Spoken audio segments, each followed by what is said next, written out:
Okay, so today we're going to look at Book 2 of the Republic. And we're not actually going to go into everything in Book 2. You notice that the notes that I provided you with, all the things that we focused on, have to do with the first part of Book 2. And there's some other things discussed in it after this discussion between Glaucon and his brother and Socrates, after they raise this problem that we're going to talk about. What else do they talk about in this book? There's really two other sections. It jumps to Socrates making this metaphor, this analogy saying the city is like the human being. We're going to get to that more when we look at Book 4. If you can look at big letters, for instance, if you want to figure out what justice is, can all of you see this easily on the board? It's not too small for you? Might be too small for some in the back row, right? Socrates says, isn't it a lot easier if you have to look at something, if you look at big letters? And this is the same thing, though, as this. If we look at justice in the city, maybe that'll tell us something about justice in the individual. And then he goes into this long thing about how does a city form. First you have to supply food, so some people have to be farmers, and what else do you need? Shoes, so some people have to be cobblers, and you have to build houses, some people have to be builders, carpenters, whatever you want to call it.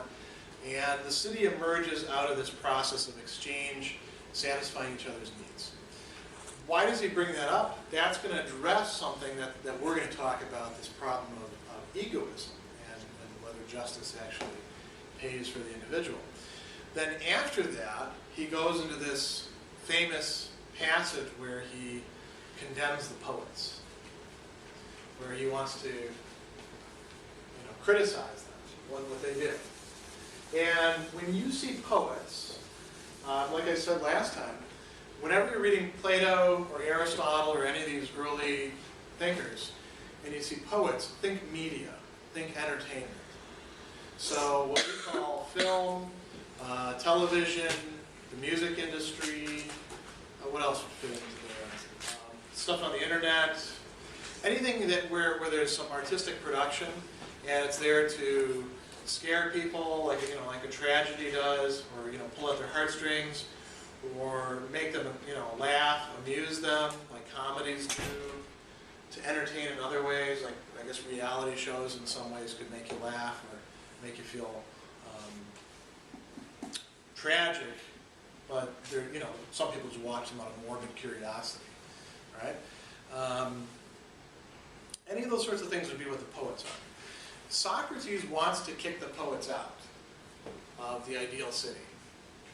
Why does he want to do that? We're not going to talk about that much today. The really simple answer is they portray the wrong things, and then people get the wrong ideas. So one way to deal with that is censor them, right? Tell them, you can stay here, but you can only present this sort of thing. Why does he do that? Well, we're going to talk about that a little bit later when we look at how is justice portrayed. Because in Socrates' view, and actually in Glaucon and Adeimantus' view, the poets are doing a really lousy job in portraying justice. Not any worse than parents or teachers are, but they're making it even worse. They're reinforcing it. They're making it part of the culture. So that's where we're headed. This is the question that this book is concerned with. What kind of good is justice? And you notice Glaucon is actually doing a lot of talking in this one. It's not just Socrates. Glaucon says there's three kinds of goods. And I'm going to use some terminology that Glaucon didn't use in this that I think you'll find helpful. But let's look at just what he says. There's goods that we want or desire or value for their own sake. What are some examples of those? Things that give us pleasure, right? Things that make us feel good, give us joy. if you're into listening to certain kinds of music, do you listen to the music for any other purpose than listening to the music? You just like listening to the music. Makes you happy. Or maybe, depending on the kind of music, maybe it makes you angry and you like being angry. Or, sad or something like that. Some people like a good cry every once in a while, right? And then there's goods. Let's put this over here. There's goods that we value. Put a D on that. For the sake of something else.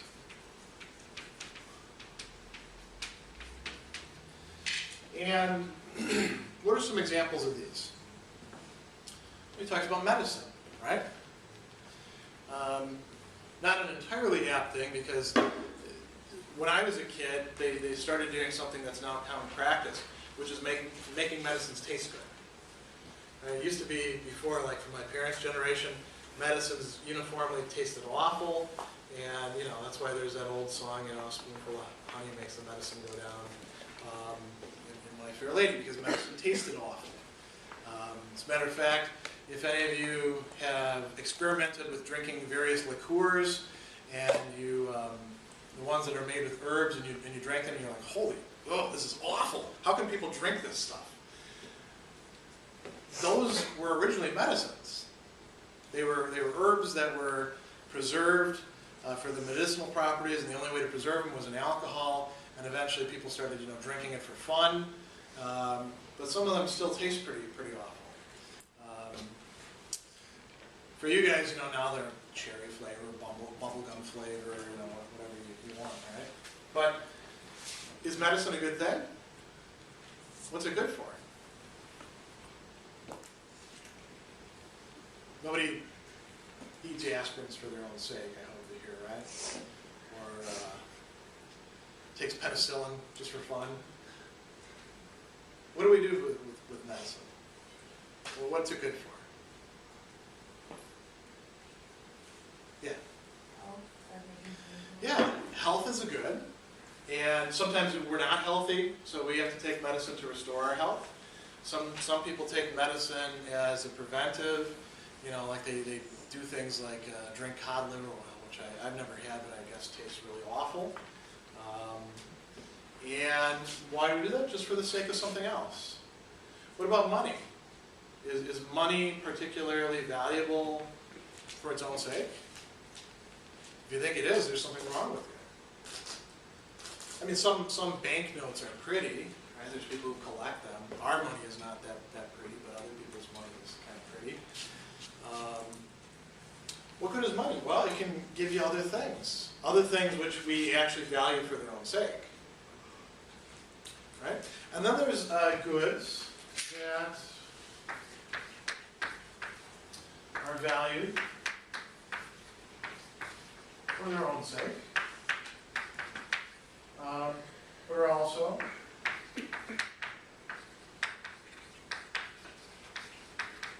produce other goods. And we value them because they produce those other goods. Same thing, we value other goods over here in this category. We value goods here for the sake of something else because those things produce those things. So think about exercise now. How many of you really, really enjoy exercising? There's probably a few, right? Should you exercise even if you don't really like it? Why? It's healthy. Yeah, it's going to produce health.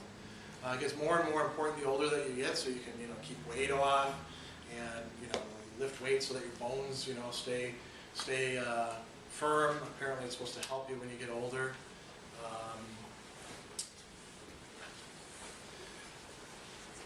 These kind of goods are productive of other things that we want. So we have three kinds of goods. We have goods that are valued for their own sake, goods in the middle that are valued for their own sake and also are productive of other goods, and then goods that we don't really want for their own sake, but we do want because they bring about other things. And there's a couple terms that you can use for these. These we can call instrumental. These goods are instrumental in bringing about other goods, right? How many of you like following the speed limit to the letter? Going exactly the speed limit? Nobody in here? Not a single person enjoys following the speed limit? How many of you do follow the speed limit? More or less. More hands go up. We talked about this before. How many of you at least stick within, 10 miles of the speed limit? Okay. Good, everybody. Nobody's a speed freak in here. Why should you go the speed limit? Well, there's some people like not going to jail. That's a good for you.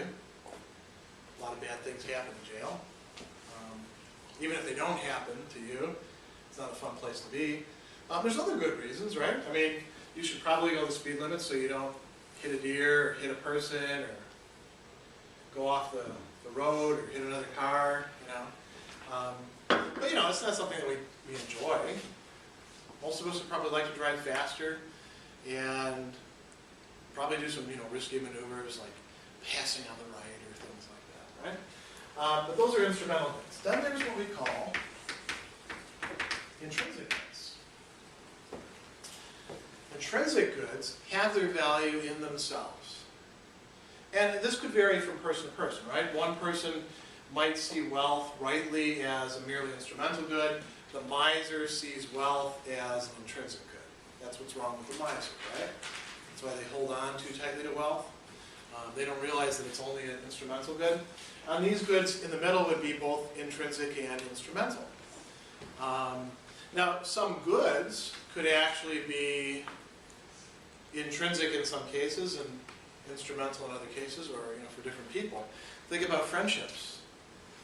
Do you have some friends that even if you didn't get anything from them, like getting invited to parties, or they help you study, or they pay, for dinner or things like that, buy the first round of drinks all the time, you'd still want to be with them because you enjoy them? I hope everybody's got some friends like that. Yes? Okay, good. That friend would be an intrinsic good. The friendship that you share would be an intrinsic good. Other people you may have relationships with and you're friendly with them, but you don't really like being with them. You get something from them. Maybe you have that sort of relationship with me right now. I'm helping you through a class. I'm going to give you a grade at the end. Hopefully I'm communicating the good of knowledge to you, so that you come out of here knowing something more than you came in. Hopefully each day that's the case. But that would be just an instrumental good, right? Our relationship would be an instrumental relationship.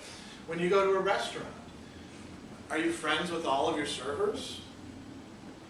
You might become friends with somebody, but you really want them just to bring your food and whatever it is that you're going to drink, and then leave you alone, right? Maybe after a while you become a regular, and then you have a relationship with the server, and you feel obligations in both ways, and maybe an intrinsic good develops out of that. And then these in the middle, Glaucon says these are the most valuable. These are things like health. A friendship could be something like this too. I have some friendships that go back a long ways, mostly in my family, and I like being with those people. But when you actually get into a tough situation, that's when you find out who your real friends are. Your friend is an instrumental good at that time. Your friend is providing you with something, and they're probably in this category. They're valued for their own sake. They're also valued because they're productive of other things. Health is like that. Being able to see is like that. These are all goods. Knowledge is probably something that fits in there as well. There's some knowledge that's just useful knowledge. There's some things that are worth knowing for their own sake. There's some things that are worth knowing for their own sake that also turn out to be useful to you as well. So we have all these different kinds of goods. What are other things that would fit into these? What would be some other examples of, what are some things you like just for their own sake, and you're not getting anything out of it? Can you think of any examples? Yeah. Watching TV. Okay. Yeah, I mean, educational TV is usually pretty boring, isn't it? You do get something out of educational TV, watching TV. Watching TV is, we often call it a mindless pleasure, right? Yeah. That could be the same for instrumental, like you're saying, like educational stuff, like some that we would watch in other classes. Like I know, like maybe some, even some of my criminal justice stuff is pretty boring. So, I mean, when we watch movies, it's not that bad, but like educational TV might, it's just you're kind of getting the information, but it's not really enjoyable for you. Yeah, it's surprising that not a lot of effort has been put into, I mean, educational stuff could be really interesting. Could be done in ways that would be entertaining, fun. Very often it isn't. We could probably expand this and just, include like computer media. I don't know, I spend time sometimes watching, I have a thing for skit comedy, or sketch comedy. So I'll watch Adam, or Comedy Central, or College Humor, because I get a kick out of that. I'm not actually getting anything good out of it. I just enjoy that. Educational TV, I do end up watching, one second, I do end up watching a lot of educational stuff. And, there's a lot of videos that I don't post for you and I learn because they are so boring that I get bored. And I like this stuff, So that's a good example. Yeah, what are you going to say? I was going to say, it seems not to be a relativist, but it seems relative. Just like all of the, I feel like these types of goods for individuals is relative to the individual. Yeah, to some degree. I mean, I'm not looking for you guys to give me examples that necessarily hold for everybody. I'm asking, what do you actually put in these categories? So you do actually put things in these categories, yeah. Yeah. A lot of our listening to music is not done because we think it's improving our character or it's going to make us rich or something like that. We do it because we like music. Yeah. Maybe for like working out, it could be in the middle. Yeah, that's a good example. And that relativity would apply to it as well, because like I'm out of shape, so and I do actually have to like get back into shape if I want to live a long time. And when you first start working out, what's it like? Somebody said hell. It hurts, right? You get really sore afterwards. You're winded while you're doing it. You don't want to go to the gym because sometimes you feel embarrassed. These are common things. Maybe at that point it's merely an instrumental bit. You hate it, but you know it's good for you. If I go and do cardiovascular activity, 30 minutes a day, it's going to improve everything for me. I'll have more energy, but I hate it. And actually, part of the reason why I'm out of shape like this, when I was your age, I used to work out 3 hours a day because I really enjoyed all that bodily activity. And then I got bored with it. And it shifted from being a good like this, because working out is not just something valued for its own sake. It is productive of something, right? What is it productive of? Your health? Yeah, health. Might also be productive of other things, like finding a mate, right? I was also talking about music too. You think music fits in here? Music can help, like during your workout. Oh, that's interesting. Yeah, I suppose, yeah. A lot of people... Sometimes music gets people through things that they don't like to do. Okay. Like cleaning. Yeah, okay, that's a good example. So maybe music, we should put over here as well. Maybe we'll put exercise just to recognize the validity of the fact that not everybody sees it the same way. What are some other things that we don't like, but we put up with or pursue or do because they bring about nice things for us, things that we do like, yeah. Homework? Yeah, that's a good example. If you guys probably don't enjoy doing homework, and I don't actually enjoy grading it. Think about this: for every assignment that you do, I've got to read 50 of them. Why do we do it?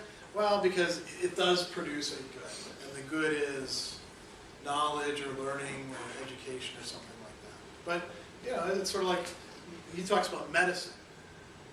Now, our medicine tastes pretty good, right? But that wasn't always the case. When I was a kid, some medicines tasted good and some tasted awful. Now they all pretty much taste good because they put bubblegum flavor, cherry flavor, whatever in them. But it used to be in the past that medicines tasted awful. That's why medicinal is a term of reproach if you're describing a wine or a dish or something like that. But what does medicine give you? Well, if you're going to die if you don't take it, not dying is a good. Being healthy is a good. What else? What are some other things that we? Yeah. Reading Plato. Yeah. Hopefully, I can get you eventually to move from here to here with reading Plato. Oh, let me put it here. Here's another thing to think about as well. All of you have worked, right? How many of you have had jobs that you hated? Almost all of you. How many of you have had jobs that you really enjoyed? Not all of you. Hopefully, all of you will eventually have jobs that fit in here. So let's put down, let's make a contrast here between a career and a job. We'll say a job is doing stuff that, you can take it or leave it. You do it just to earn money, right? It's not what you really prefer to be doing. But with a career, you can actually put yourself into it, and you can get some satisfaction in doing so. It's what you feel a calling to do. You enjoy doing it. You can think about all different things like that. Like for me, reading Plato is one of the side benefits of the career that I have, because reading Plato can, in fact, be enjoyable. And I get something out of it. I'm not just reading Plato for his own sake, the way I read some people. Just because, like O. Henry, I like reading because he's got, funny and stories and twist endings. But I'm not actually improving my mind by reading O. Henry. But I am with reading Plato. Same thing with your job, whatever your job happens to be. And it could be something as mundane as, if you think about it, some of the people that are janitorial staff here, they do a pretty important thing. Because if they ever go on strike, they're not unionized, I think, but let's say they did, you'd be amazed how much crap piles up, how quickly, how awful the place looks within just a couple days. They do a really important service. Now, most people do janitorial stuff, and they're not particularly fond of it, right? Have any of you ever worked as janitors? I have. Yeah, that's it. I'm not a janitor now, right? You're not studying to be a janitor? Yeah. Most of us aren't into that sort of thing. For some people, it could be good. Some people enjoy actually tidying things up. It's a productive good too. It makes them money. It makes people happy.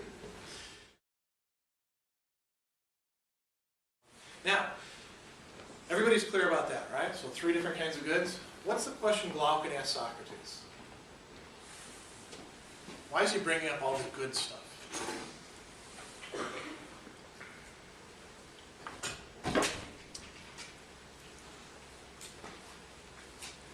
Here it is. What kind of good is justice? Is it something that's valuable for its own sake? Is it something that's not only valuable for its own sake, but also because of the benefits it produces? Or is it something that we value just because it produces things that we like, but we don't really like justice itself? What do we mean by justice? Doing the right thing, right? So now think about this. Do you want other people to be just? Do you want them to do the right thing, or anyone can do whatever the hell they want? Which kind of world would you prefer?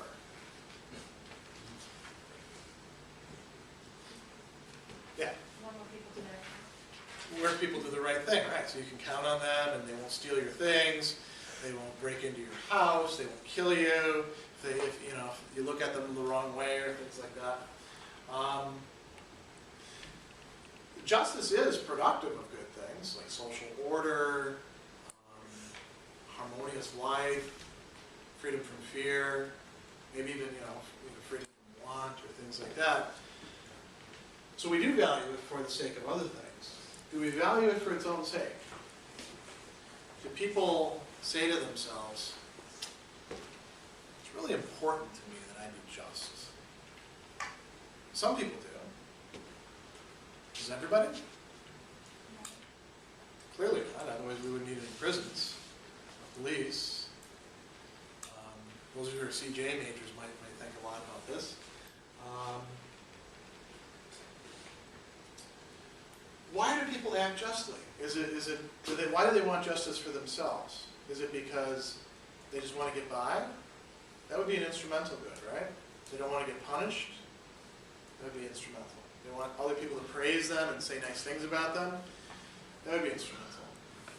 If justice is going to be an intrinsic good, we've got to be able to say what benefit it is to the person who has it. Not just that they're able to get political office, which was very important for the ancient Greeks, or have a lot of friends, or have people like them, have a good reputation, do business well. You know, there's some people, for example, those of you who are in the business majors, the whole field of that, think about the big push these days about sustainability and ethics, and people making the claims that ethical business is good business. It'll increase your bottom line. Well, there's something to that, right? I'm not knocking that, by the way. I'd much rather have ethical business people who are motivated by the idea that, probably the mistaken idea, that it'll improve their bottom line than a bunch of cutthroat, tear everything down and sell it business types. That would be preferable. But it is looking at justice as just an intrinsic good, isn't it? You should do the right thing not because it's the right thing, not because doing the right thing is actually valuable in and of itself, preferable to other goods. You should do the right thing because when you do the right thing, it increases your bottom line. It provides you benefits. That's not much different than doing the right thing so you can get along with people. That's not much different than being a kid and doing the right thing so mom and dad either don't, smack you or, give you timeouts or whatever it is that they did to punish you. We had corporal punishment back when I was a kid.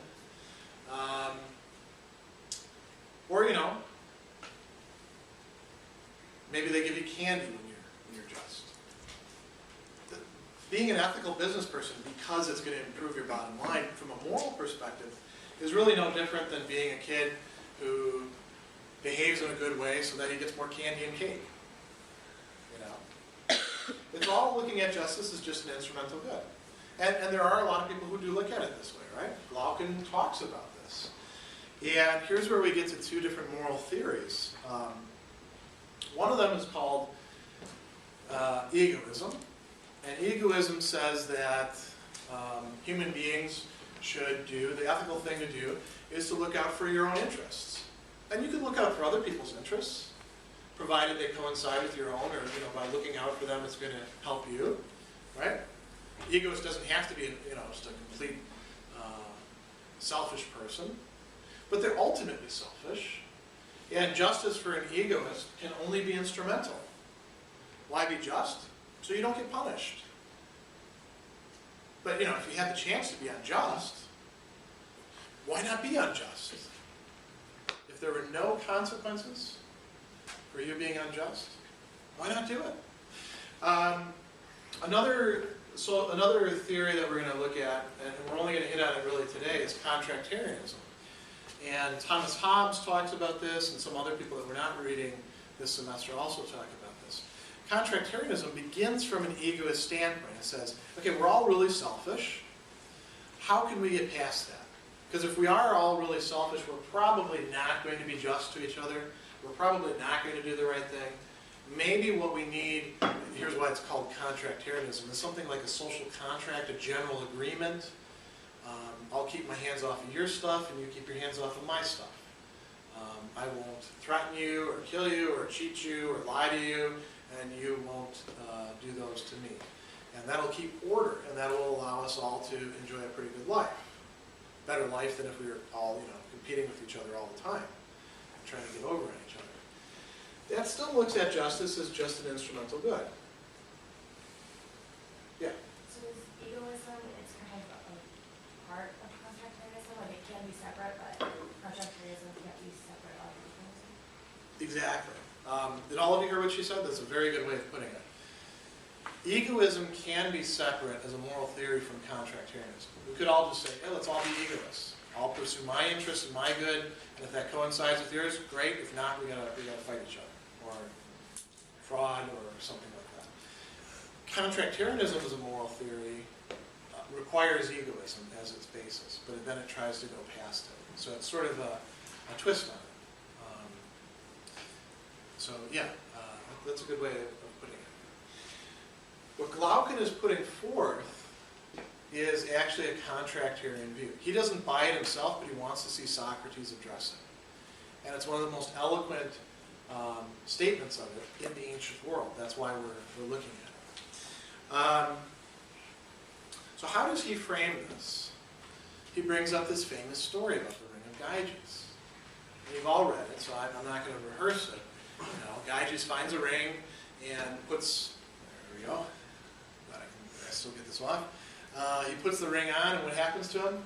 Poof, he turns invisible, and then he does some bad things. Like he kills the king and steals his wife, and you know, it looks like he has a pretty happy life though, right? He starts out as a shepherd, and back in ancient times, you know, being a shepherd was not a lot of fun.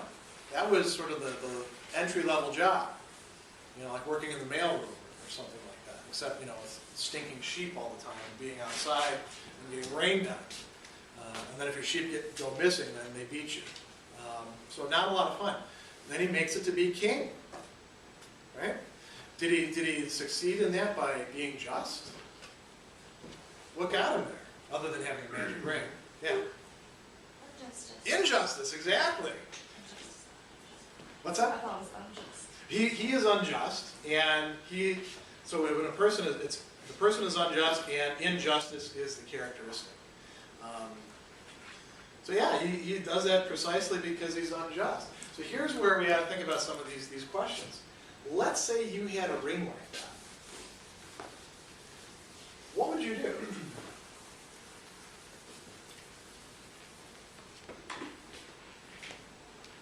What are some of the things that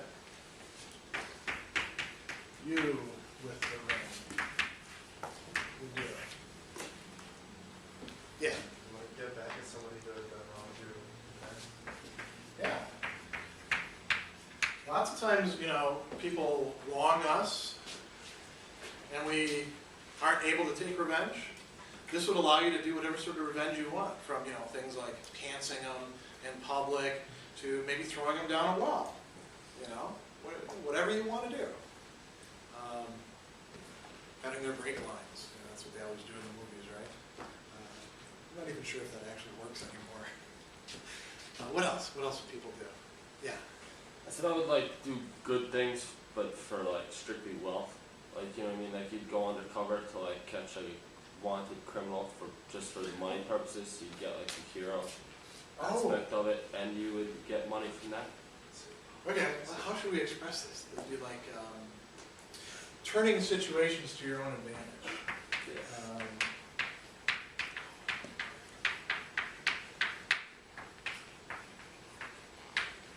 And you know, you could actually fight crime. You know, you could become a vigilante. You wouldn't be like Batman, and then you've got all this utility belt stuff. You'd have your magic ring, and maybe you wouldn't be any stronger than anyone else, but that would be a significant advantage, wouldn't it? Being invisible, until they, figure out to put cornstarch in the air or something like that. What else? What else would people do? What would you be tempted to do? Yeah. Steal something I could kill for. Yeah. Steal whatever you want.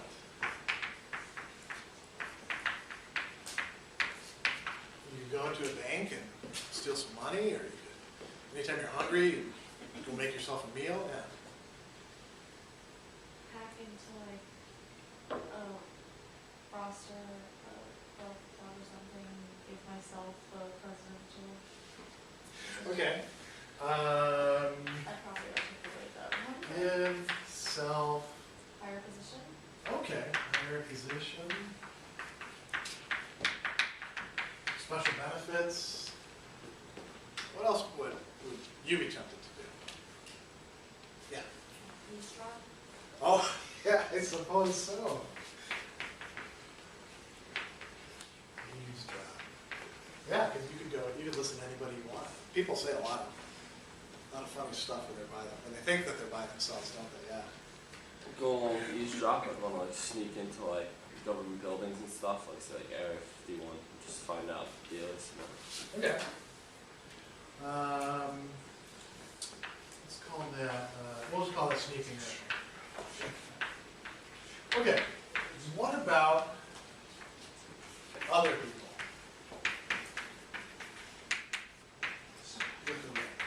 What are you afraid that other people might do to you or to people that you care about? There's a lot of bad people out there in the world. Yeah. Steal from me? Yeah. Steal? What else? Yeah.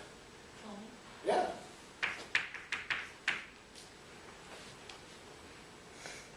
There's some people that just like killing. Imagine one of them gets a ring. You know, usually they more or less keep it under wraps because they're worried about getting caught, and you know, if they're doing, you know, crime, they have to cover it up. But this person can kill anyone they want. I'd be worried about that. Yeah. Oh. What else are you guys worried that other people might do to you? Or to those you care about?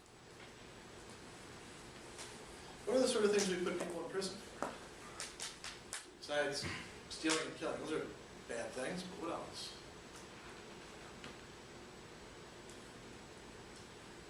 Yeah. Kidnapping?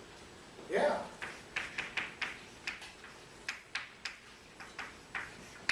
Maybe they sell you for ransom, or maybe some people just enjoy kidnapping.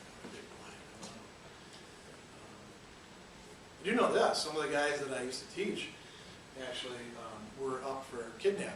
So after the semester was over, I'd go and look up their charges, what they were in for. It's kind of surprising sometimes. Yeah. Yeah, I think that's a big one right there. I mean, think about the movies in which somebody has either a ring that turns them invisible, or you know, there's a watch that stops time, or any of these sorts of ploys. And not the kids' movies ones, you know, where somebody does steal out of the candy store, stuff like that.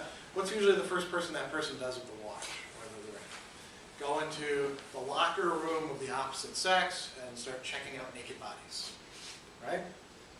In part because it gets laughs, but in part because, you know, that is what a lot of people would do.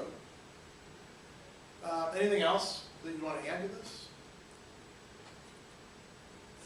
This is probably enough. Now notice, this is a common tendency. You're more worried that other people would do terrible things than that you would, right? Although, you know, if it came down to it, we would be hard-pressed sometimes, especially if we had the ring for a long time, not to do terrible things. It'd be easy to indulge ourselves. But we know that there's some other people out there who clearly we don't want to have that sort of power. Some of them actually have done these things already. Some of them have done them many times.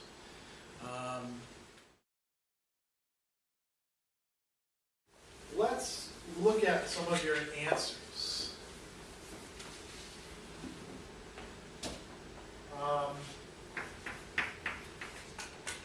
You with the ring, and then other people. So let's start. What would you actually do? Yeah. I would go to places that I'm not allowed to get into. I would say, like places that like are really interesting that you're just not allowed into, like abandoned psychiatric wards and stuff like that, and abandoned buildings. I would never pay for anything to go in anywhere again. I'd watch the movies anytime I wanted. Go to museums. The White House. Yeah, that'd be kind of. What were you gonna say? I cut lawns at amusement parks. You have cut lawns. I would. Oh, you would? Yeah. You enjoy cutting lawns? I do too, actually.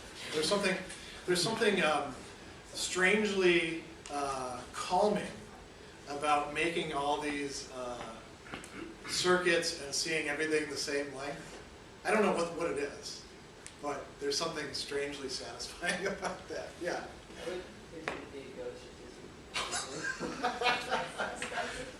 Scare. How about I say scare people? Okay. Yeah. Mine's like kind of bad. At first I was gonna say like, well, I'd rob banks, but then like I realized Let's put that one down. I said that too. You would notice if like they robbed banks, so then I said I would rob like the place where they make the money. Oh, the wouldn't mints. notice, like, Okay. yeah, I would steal money. I would steal money from places that made it. Also put down bills, right? Maybe convenience stores too. You know, so they open the drawer and they don't realize you're there, so you reach in, you take the money, and now, of course, their till is over and they're going to be in trouble, or their till is under. That's really injustice. But you don't have to face the consequences. What else? What else would you do? Eavesdrop. That's something that came up in the other class, and that's a good example. Seems pretty innocent, right? But why do we refrain from doing it? Well, generally because people don't like us listening in on them, right? Yeah. Well, being on that topic, like you don't necessarily like have to steal or do anything bad in particular, but you get like what's called insider information and use that information to make money. It's Okay. unethical, but it's not necessarily harming anyone directly. Let's call that. The CIA would be happy. Oh yeah. Set up situations to your advantage. You know, you can think of all sorts of cases. Like, let's say you are a rival with somebody else for the same guy or girl, and you're able to set things up in such a way as they're going to trip and fall because they can't see whatever it is that you put in front of them. Or, you know, do things like that. Embarrass them so you come out on top. Maybe you're in a business office and you embarrass your competitor by screwing up his report just as he's giving it, you know, in front of the big boss or something like that, right? It's like, you can do all sorts of things. It's like Jim Carrey, or not Jim Carrey. And what movie was it? But it was it's when the guy from The Office was the news reporter, and he he messes up the teleprompter. Yeah, Bruce Almighty. Yeah, that's right. Okay, yeah, Bruce Almighty in some ways. It's kind of the same thing. Yeah, I didn't think of that. That would be a good example of somebody given the kind of powers that go with the Ring of Gyges. Yeah. Well, another movie reference, or book reference, Harry Potter has invisibility for it. You're right, it does. He uses it to be good. Yeah. There's other ones where rings or things that provide people with invisibility. Well, think about like folk with the Lord of the Rings.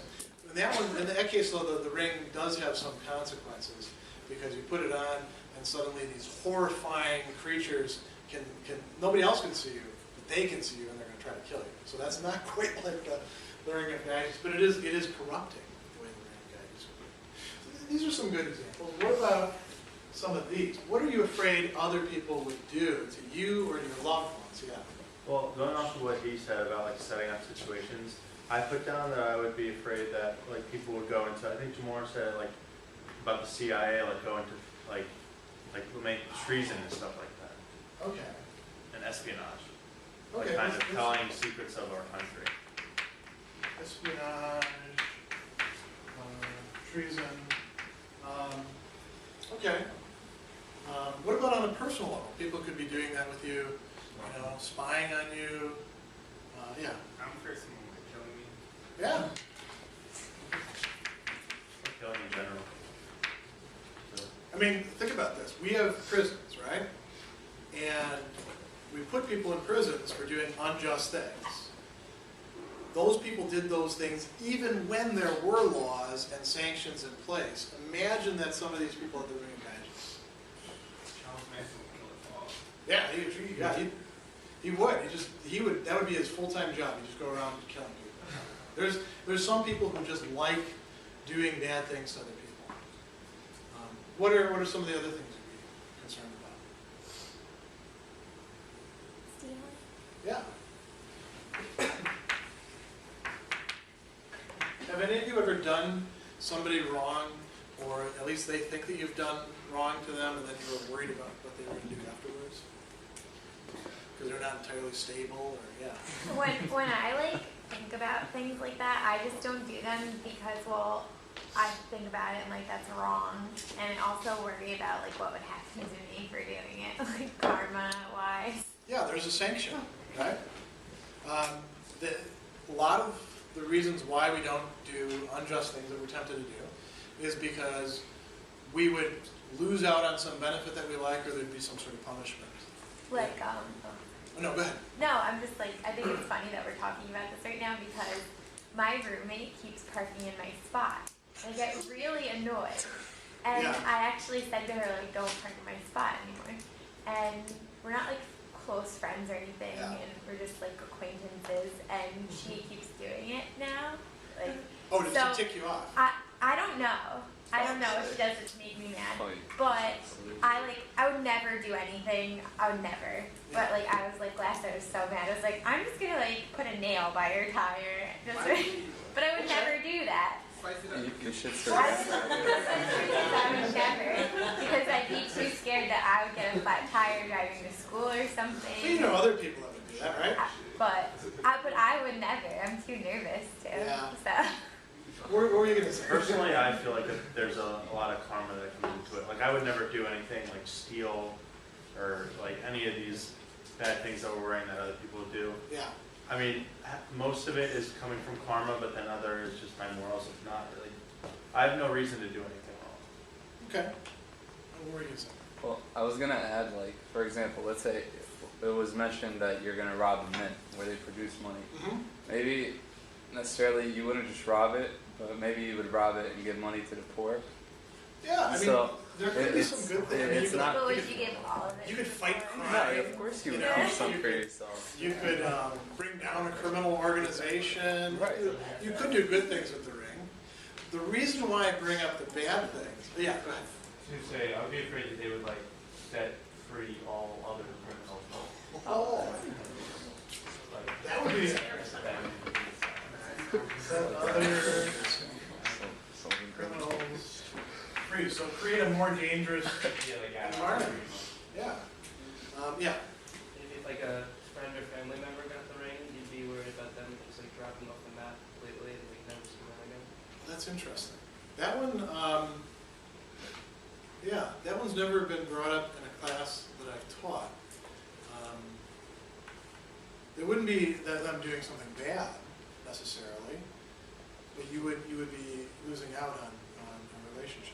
That's a good one. Now, the reason why I focused on all the bad stuff here is because Glaucon does. With the Ring of Gyges, what does he do? He kills the king, steals the queen, becomes super rich, does all sorts of bad things. Anybody who he doesn't like, he can kill.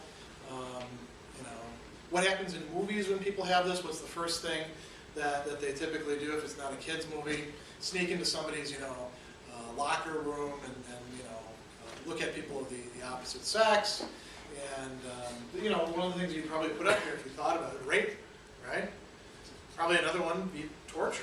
Some people are just mean and want to hurt other people. They're sadistic. Now notice, this is a common tendency. You're more worried that other people would do terrible things than that you would, right? Although, if it came down to it, we would be hard-pressed sometimes, especially if we had the ring for a long time, not to do terrible things. It'd be easy to indulge ourselves. But we know that there's some other people out there who clearly we don't want to have that sort of power. Some of them actually have done these things already. Some of them have done them many times. So why do we need justice? Well, we need justice, Glaucon says, to protect us from what would happen if we let people do whatever they wanted. We don't value justice for its own sake. We value it because it protects us from people who would do this sort of stuff. And what do we have to do? We have to give up doing this sort of stuff ourselves, which we might like to do, let's take something fairly innocent like the eavesdropping. I like knowing what people are saying, but I'm willing to give up eavesdropping if they're willing to give up killing me. That's a pretty good trade-off, right?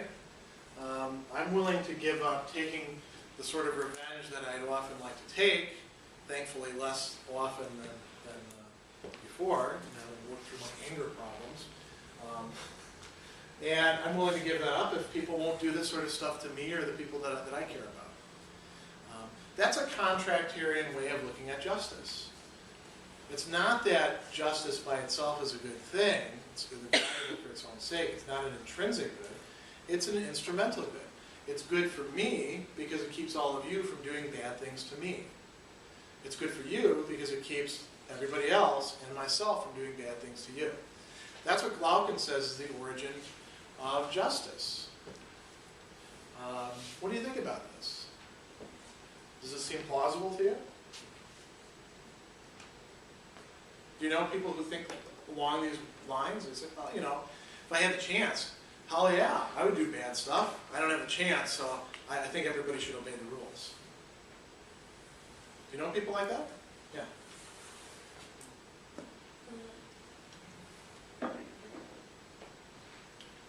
Oh yeah, the article or whatever was from Plato. Mm-hmm. It sort of made it out like everyone who's just acts that way because they don't want to get caught being unjust. Yeah, that was Glaucon's, that was a point of Glaucon's speech. And again, Glaucon doesn't actually believe this, but he's saying, hey Socrates, a lot of people say this. What's your response? And I think in his society that was the case. I think in our society that's the case too. I think you can probably, if you call to mind a few people, you can call to mind some people who said stuff like this in your experience, in your hearing. They may have actually said, this is the way you ought to think about things.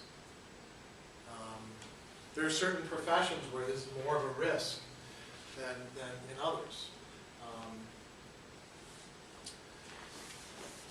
Another thing to think about before we go on from the Ring of Gyges. What else? I mean, we don't have rings of invisibility, as far as I know. There's no invisible people walking among us. And putting aside, sci-fi things like a watch that can stop time, or some sort of substance that will turn you invisible, or things like that. Do we have anything that gives people that kind of power over other people? Do we have any situations in which people have power like that? Yeah. Well, something simple like having someone's password to like their Facebook, you could do a lot of That's a great example. There's hackers who do that, right? Yeah. Like all of you have probably got the thing from the friend stranded in London who needs money at one point or another. Yeah. And then sometimes, if somebody leaves their Facebook open, I see this because I've got about 400 friends or so. So on any given day, one of them has probably done something dumb with their Facebook. And then, you'll see somebody write something and you're like, oh, that's not what they think. And it would be something derogatory about themselves, like, I'm a terrible person, blah, blah, blah, blah, blah. You've all seen these things, right? What happens when somebody leaves their Facebook open and their roommate or their friend, or sometimes their husband or wife comes in and just starts writing crazy stuff. And then you say, I think you've been hacked. Did you leave your thing open? So, yeah, there's that. That could actually be pretty damaging, couldn't it? What else? So there's access to people's passwords or personal information. I guess identity theft would be kind of like that. Somebody has that kind of power. Any other cases where somebody has that kind of power over you or somebody else?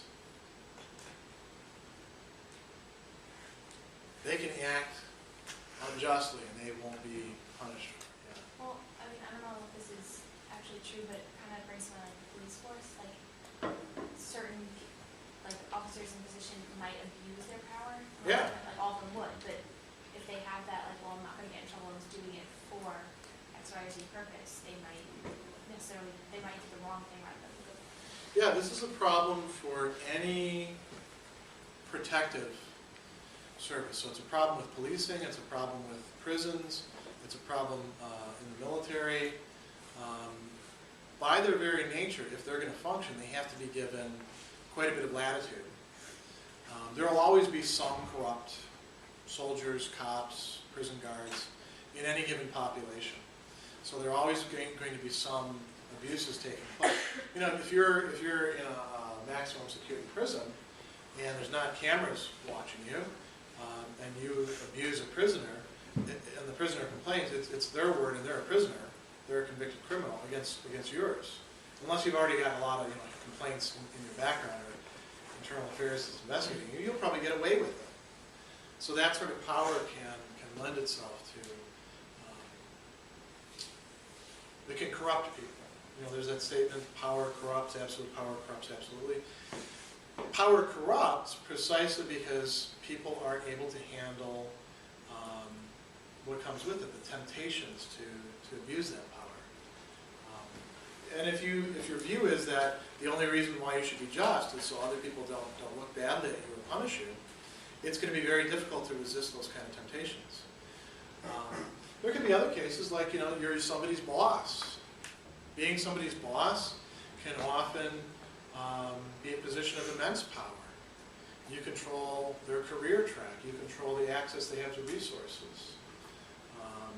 I mean, this is how we get into situations where bosses coerce employees into, say, working late on the weekends on the one hand at one extreme, and sexual relationships that they don't want to be in on the other extreme, and everything in between. Right? These situations of power.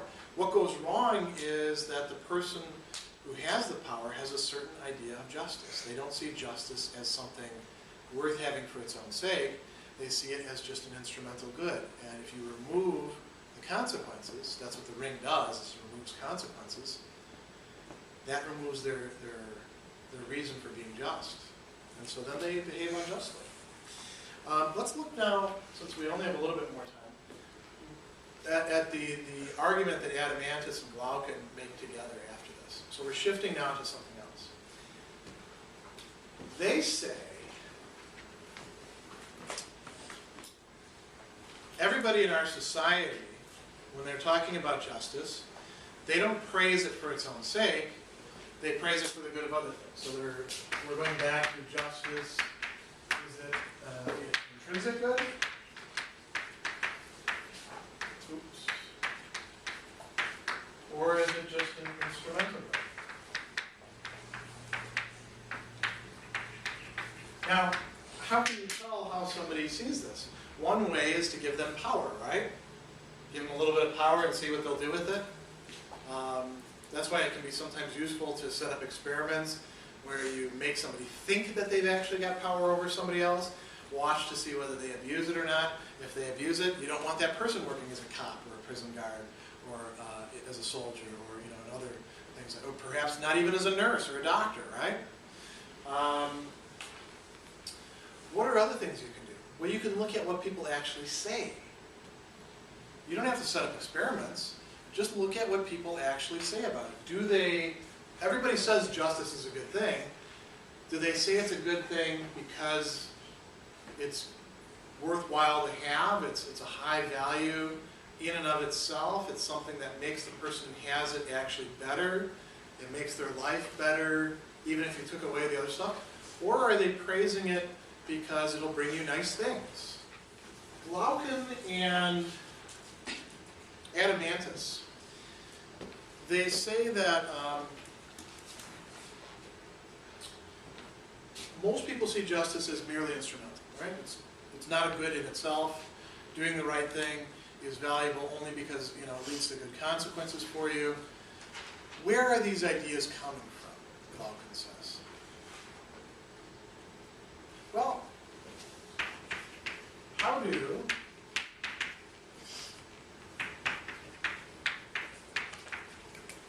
parents and teachers actually talk about doing the right thing if we pay close attention to them? Are they praising doing the right thing because it's a good thing in and of itself, because having a good character is not just something nice for other people, but good for you as such? Or do they talk about it in terms of rewards and punishments? Why do your parents want you to be a good person?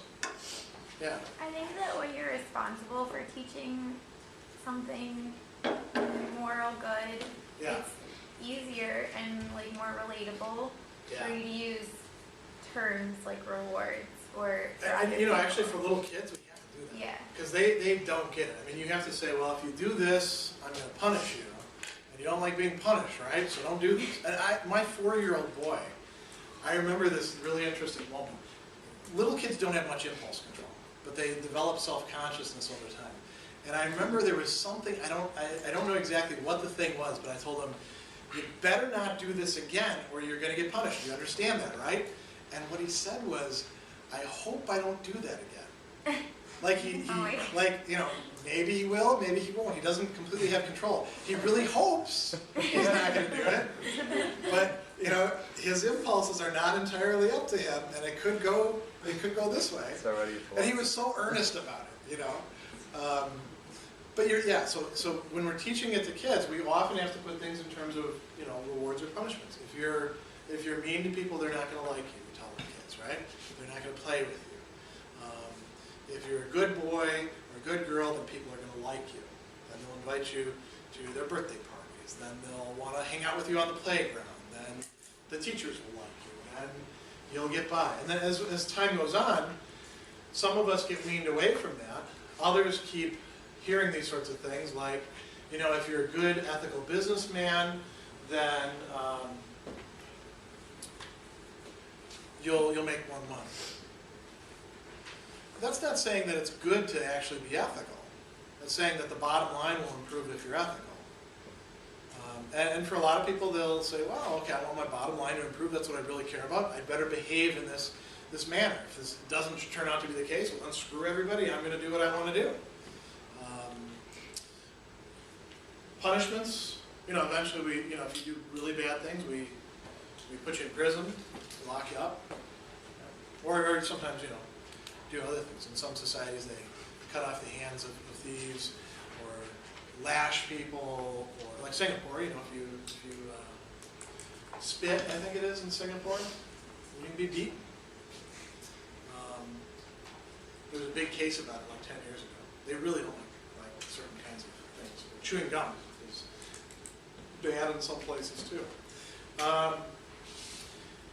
Parents and teachers often do talk this way. You'd better learn the material, not because the material is worth learning, otherwise I'm going to flunk you. That's just appealing to a punishment, right? If you learn the material really well, I'm going to give you an A. That's telling you there's some sort of reward for it, right? Because that's not saying that that's an intrinsic good. Who else is a problem with this? Adeimantus talks about another group. And he calls them the poets because that's what they were called back then. But we should see this a bit more widely. When he says poets, or you know, whenever you see poets in Plato or Aristotle, or really any ancient author, and they're talking about, you know, the effects of poetry or the meaning of it, think about some other things in our society. What the poets did was to inform, teach, entertain. And they did so through the spoken word, and through drama, and through, to a certain extent, music. Now, what would be like that in our society? What would be like the Odyssey or the Iliad in our society? Like movies? Movies, right. Film. TV. Like a miniseries. The Odyssey would be more like a miniseries than just a single movie. It's very long. What about the Greek plays? Those are like films. Or like, actually some of the Greek comedies are like sitcoms. We actually got the sitcom idea from ancient Greek later time. What else? What else would he put in there?